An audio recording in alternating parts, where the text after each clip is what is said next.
Nós vamos conversar a respeito desse setor da medicina, de que forma os médicos, os endoscopistas vêm trabalhando nas questões principalmente de prevenção de doenças, prevenção do câncer e de outras doenças que podem afetar as pessoas no seu dia a dia, e falar também sobre a importância da gente buscar atendimento médico e prevenção para cuidar da saúde. É isso, doutor. Bom dia. Bom dia, Carla. Bom dia. Obrigado, primeiramente, pela oportunidade, pelo convite. Exatamente. O médico endoscopista, ele, no meu caso, a endoscopia digestiva, né, ele atua no diagnóstico e, em alguns casos também, no tratamento de doenças do aparelho digestivo, esôfago, estômago, duodeno, intestino grosso e reto, e também das vias biliares e pancreáticas. Essa semana estão sendo realizados vários multirões para a prevenção do câncer de colo e reto, câncer de intestino grosso. Esses multirões estão sendo realizados desde 2015. Inicialmente existia um departamento, uma comissão de multirões e prevenção do câncer de colo, que era presidida pelo Dr. Lix Alfredo de Oliveira, de Campinas, e agora esse departamento foi incorporado, está subordinado à Comissão de Assuntos Sociais da SOBED, que é presidida pelo Dr. Marcelo Averbach, que é do Hospital Sírio-Libanês. A gente conversava aqui antes do início dessa entrevista sobre a importância da prevenção, né? Hoje, com o avanço da tecnologia, os exames podem detectar, principalmente os casos de câncer, de uma forma precoce, e isso pode levar o indivíduo a uma sobrevida. As chances de cura são muito maiores, não é, doutor? Isso, exatamente, Carla. No caso do câncer de intestino, ele talvez seja o único câncer que ele pode ser realmente prevenido, porque muitas doenças nós conseguimos diagnosticar na sua fase inicial, e aí o paciente ter uma cura muito mais fácil, com um procedimento muito menos invasivo. A qualidade de vida maior ser mantida dúvida, também, com certeza. No caso do colo, a gente tem uma particularidade, que a grande maioria dos cânceres de colo e reto nascem de lesões chamadas pólipos ou polipos, que são pequenas verrugas, pequenas tumoraçõezinhas que nascem no intestino, e elas, na maioria dos casos, vão crescendo de forma bem lenta até eventualmente se transformar num câncer, num tumor maligno. Então, se nós diagnosticarmos essa lesão na fase ainda de pólipo, nós podemos ressecá-la antes que ela vire um tumor, quer dizer, a pessoa nem chega a desenvolver o câncer propriamente dito. Então, o câncer de colo ele tem várias características que o credenciam para um ótimo resultado em termos de prevenção. Ele é uma doença bastante prevalente. Nós temos no Brasil em torno de 30 mil casos novos por ano de câncer de intestino. A incidência é alta, então. A incidência é alta. Ele tem um exame que é bastante eficiente na sua prevenção, no seu diagnóstico, que é a colonoscopia e também o pesquisa de sangue oculto nas fezes. E a intervenção nesse paciente vai causar um grande impacto na incidência da doença e também na mortalidade. Quer dizer, ele vai diminuir o número de pessoas que vão desenvolver o câncer, e mesmo aquelas que vão desenvolver a doença vai ter um impacto também na mortalidade. É bom frisar que o câncer de colo, ao contrário de alguns tumores do aparelho digestivo, ele, mesmo numa fase avançada, ou seja, mesmo quando o paciente precisa ser operado, às vezes até fazer uma quimioterapia, ele responde relativamente bem a esse tratamento, de forma que a pessoa pode ficar curada, né? Existem outros tumores bem agressivos que seria quase impossível fazer essa prevenção. Já no câncer de colo, ele se encaixa muito bem nesse propósito. A pessoa, ela tem alguns sintomas? Existem algumas situações em que eu devo procurar o médico para fazer esses exames? Como é que isso funciona em relação ao intestino? Exatamente. Existem não só a situação da pessoa que aparenta algum sintoma, que apresenta algum sintoma, sangramento, através do ânus, né? Uma alteração no funcionamento do ritmo intestinal. A pessoa tinha um intestino que funcionava regularmente, começou a soltar, prender, ou soltar e prender, um emagrecimento, anemia, aí o paciente deve procurar o médico para... E no nosso caso aqui, o foco maior é na prevenção dos pacientes assintomáticos, ou seja, a pessoa a partir dos 50 anos, né? Isso para a grande maioria da população, a partir dos 50 anos, procura o médico, a princípio para fazer um exame de pesquisa de sangue oculto. Hoje em dia muitos colegas já estão pedindo como rotina, assim como você pede uma glicemia, um hemograma, um perfil lipídico, você pede também a pesquisa de sangue oculto. Se der positivo, esse paciente deve ser encaminhado à colonoscopia. Se der negativo, o seu médico vai estabelecer com que frequência esse exame de sangue oculto deve ser feito. Quer dizer, não é porque deu negativo uma vez que a pessoa está livre. Não voltar nunca mais ao médico. Exatamente. Assim como outras doenças, câncer de mama, câncer de próstata, câncer de colo uterino, quer dizer, a busca pelo câncer ela deve ser ativa do médico e do paciente, que não é esperar aparecer algum sintoma. Geralmente, quando o câncer ou o pólipo dá algum sintoma, por exemplo, sangramento, hemorragia, é porque ele já está num grau mais avançado. Essas lesões são mínimas, são lesões de 0,5 centímetro, 1 centímetro. Então, elas não dão dor, não causam desconforto, nada disso. Precisa fazer o exame para achar. Às vezes a pessoa até tem um outro problema que está dando, por exemplo, um desconforto, uma cólica, faz a colonoscopia e acha um pólipo que não tem nada a ver com o que ela sente, mas que o exame também serviu para resolver, para retirar e remover esse pólipo. Até para a gente não causar um alarme desnecessário aqui, né? É importante procurar o médico. Ele vai diagnosticar, não é porque eu tenho esses sintomas que eu tenho câncer de intestino, não é? Lógico, é importante procurar um especialista. Inúmeras doenças, até uma hemorroida, que pode estar afetando também. Quer dizer que quem tem hemorragia está com câncer, mas quem tem hemorragia tem que fazer, tem que pesquisar para saber o que está causando essa hemorragia. Agora, existe uma resistência, não é? Quando a gente fala da pessoa procurar um médico para tratar de questões do intestino, ela sabendo que pode ser que tenha que fazer uma colonoscopia, ainda existe uma resistência por parte da população em relação a esse exame? Existe. Acho que bem menos, mas existe. A colonoscopia, acho que o que mais incomoda no exame de colonoscopia é a preparação, né? A pessoa tem que passar por um preparo que consta em uma dieta restrita por 2, 3 dias, dependendo do caso, e o uso de laxante para limpar o intestino. Isso realmente é um pouco incômodo. O exame geralmente é feito sob sedação.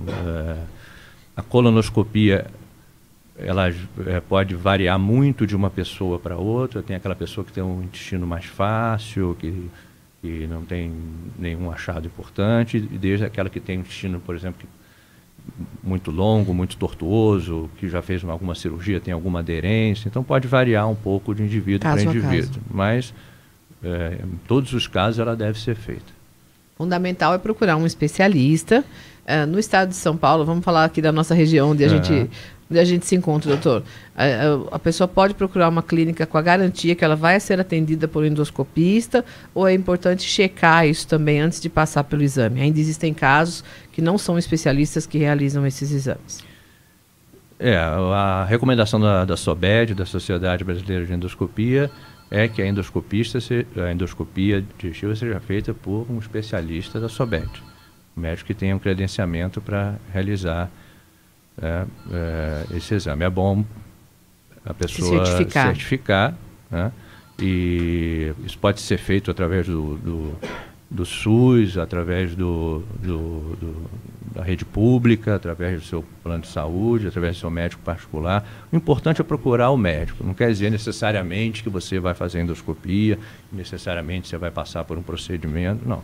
O médico, o seu clínico, o gastroenterologista, ele vai poder te orientar bem. Tem pacientes que vão para a endoscopia, para a colonoscopia, não precisa fazer sangue oculto, o paciente não deseja, por exemplo, não é necessário. Tá? Mas o sangue oculto, pesquisa de sangue oculto é mais importante, como eu falei, na avaliação populacional, né? É uma triagem populacional para todo mundo. Já que é impossível que todos façam que a façam colonoscopia, o sangue oculto ele já serve como um direcionamento.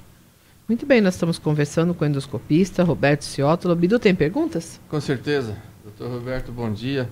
A Carla falava do preconceito da colonoscopia e eu particularmente estou aguardando uma autorização para fazer uma colo em função de um problema intestinal que eu tive há alguns meses atrás. Quer dizer, então estou naquela expectativa de fazer esse exame, evidentemente, para depois saber o diagnóstico, por que isso apresentou em mim. Quer dizer, então esse preconceito eu já deixei de lado. Estou com 56 anos, quer dizer, a minha preocupação era já resolver isso. O endoscopista hoje é um profissional que está sendo muito utilizado em função, pelo que eu entendi que o senhor falou, se eu estiver errado me corrija, mas é uma área da medicina que ela abrange muito, ela é muito, ela vai muito a fundo num possível diagnóstico do caso. Isso, principalmente no caso do intestino, houve um aumento assim importante da procura da colonoscopia.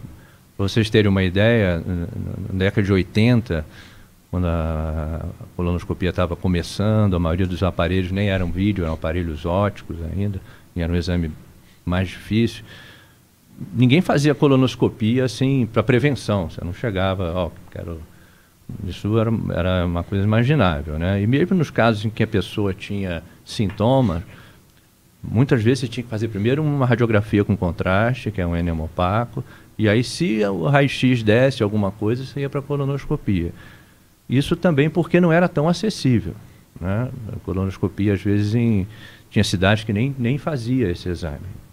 Então, hoje em dia, a demanda aumentou muito, por conta da evidência de que a colonoscopia dá um diagnóstico mais preciso no caso de algum sintoma, e também aumentou muito o número de pessoas que vão simplesmente para fazer uma prevenção, ou porque fizeram sangue oculto e deu positivo, ou porque não fizeram nada, mas desejam fazer. A pessoa às vezes chega no consultório e fala, olha, eu vim aqui, o senhor sente alguma coisa? A senhora sente alguma coisa? Não sinto nada, mas eu vim quero fazer uma colonoscopia. Antigamente isso era impensável. Acho que talvez a operadora de saúde nem autorizasse, não, você não está sentindo nada, né? Então está aumentando muito, não só, mas principalmente no intestino. No caso do aparelho digestivo alto, acho que mantém mais ou menos uma demanda constante, mas no cólon houve um aumento muito grande. Temos algumas perguntas de ouvintes. A dona Suzete, do bairro de Estádio, ela pergunta o seguinte, em relação ao exame, a colonoscopia. Uma pessoa que tem diabetes, como que ela faz para ficar em jejum o dia inteiro? É jejum, doutor, antes da colonoscopia? O jejum mesmo é de apenas algumas horas por conta da sedação, para a pessoa não chegar lá de estômago cheio. Na verdade, no caso do diabético, a gente faz uma alteração, ou nós, ou o próprio colega que trata do diabetes, nos medicamentos, porque ela não é que ela vai ficar em jejum, mas ela vai fazer uma dieta restrita, vai ingerir menos calorias, então ela precisa ou diminuir a quantidade do remédio, às vezes suspender, no caso dos comprimidos, né? No caso de insulina, da metade da dose, um pouco menos, quer dizer, fazer esse ajuste. Tem que ter um acompanhamento nesse caso. Algum caso talvez de uma diabetes muito lábil, muito difícil controle, às vezes até manter o paciente internado para fazer uma hidratação com soro, com glicose, enfim, para não deixar, mas e não é um empecilho para a realização do exame. E pode ficar, vai ficar em jejum mesmo, são 4 horas antes do exame para um jejum tranquilo. Quem já teve casos de parentes com câncer de intestino, esse exame tem que ser feito mais cedo? Essa prevenção? Excelente pergunta. Depende da idade e do número de pessoas que tiveram câncer de intestino. Se você tem um parente de primeiro grau, por exemplo, que teve um câncer de intestino com 45 anos, esse exame deve ser feito pelo menos com 35, 10 anos de antecedência. Em alguns pacientes que têm síndromes que são bem raras, mas poliposes, que é um número de pólipos acima de 100, umas coisas que a gente não vê toda hora, mas às vezes até na adolescência é preciso fazer ou uma retossigmoidoscopia ou uma colonoscopia para a gente ver se a pessoa tem importante também para tratar da prevenção. Isso. Então, quem tem parente, na minha opinião, quem tem parente de primeiro grau com câncer de intestino deve ir direto para uma colonoscopia, mesmo que o sangue oculto, ou não faz o sangue oculto, mesmo que faça ID negativo, você tem um irmão, um pai, a mãe, é bom fazer. Agora, se é um caso esporádico, por exemplo, meu pai teve câncer com 80 anos no intestino, aí geralmente entra na faixa etária normal, aí dos 50, agora estão querendo puxar para 45 anos, mas... Essa questão do... nos Estados Unidos está querendo passar para 45 anos, porém, primeiro vamos ver se a gente consegue fazer com 50, né? Porque 5 anos não parece, mas é uma aumenta carga muito a faixa daí de então, pessoas, né? A partir dos 50 anos. O câncer de intestino, além de questões hereditárias, né? Ele tem ligação também com o estilo de vida, com a alimentação? Muito bem, muito bem. Sim, tem. Lógico que a carga genética é muito grande, né? Mas isso a gente não tem como alterar, né? A nossa genética aí é mais ou menos como o colesterol. Às vezes a pessoa tem um efeito colesterol, tem uma dieta boa, faz exercício. Então, no câncer de intestino é a mesma coisa. As medidas para prevenir, para diminuir a incidência do câncer de intestino não são muito diferentes do que aquelas medidas que a gente orienta as pessoas para terem uma vida mais saudável. Exercício físico, dieta pobre em gordura e com bastante fibras vegetais, né? Combater algumas doenças como diabetes, tratar bem a obesidade, evitar a obesidade. Isso está provado que essas doenças têm pessoas com essas doenças têm uma maior incidência do câncer de intestino, né? E também pessoas que têm algum outro tipo de tumor de mama, tumor de útero, de endométrio, também devem fazer uma avaliação mais criteriosa. Mas eu diria que é ter uma vida saudável. Buscar uma vida saudável. Isso, em relação à alimentação, evitar alimentos alimentos industrializados, com muitos corantes, entendeu? Tudo isso pode ajudar também. Ajuda porque acaba aumentando a incidência. Tem uma outra pergunta aqui em relação, principalmente ao problema das mulheres, que é a questão do intestino preso, né? Às vezes até crianças, adolescentes já enfrentam esse problema. É importante buscar um médico, buscar um tratamento para não ter esse problema ao longo de toda a vida? Exatamente. Quanto mais cedo, melhor, né? A gente vê, às vezes, a criança muitas vezes tem esse problema mais por um erro alimentar, uma alimentação muito lanche, né? Come pouca fibra, pouca fruta. Então, eu sempre falo, tentar corrigir agora, porque depois... Desde cedo já. Então, alimentação rica em fibras, tomar bastante líquido junto com essas fibras, atividade física ajuda também, né? E tentar educar o seu intestino para que ele tenha um funcionamento regular, né? Mulher é mais difícil, às vezes é mais difícil ir ao banheiro em qualquer local, né? Às vezes não tem... Então, acaba... Tudo mais complicado. Mais complicado. Então, quando você quando você bloqueia esse reflexo evacuatório, né, às vezes ele só vai aparecer 30 horas depois, aí as fezes vão ficando ressecadas, né? Tudo isso precisa ser tratado. Tudo isso precisa ser tratado. Sem automedicação, né? Porque a gente também vê muitos casos de... Vai na farmácia, pega aquele laxante que é o mais forte, uma bomba atômica, né? Aí toma, funciona. Tem gente que às vezes que chega no consultório já está tomando... Já começou pelo mais forte, né? Podia ter começado com uma fibra, uma coisa às vezes mais suave, aí já começou, aí fica difícil, você tem que ir tentando reverter isso aí aos poucos.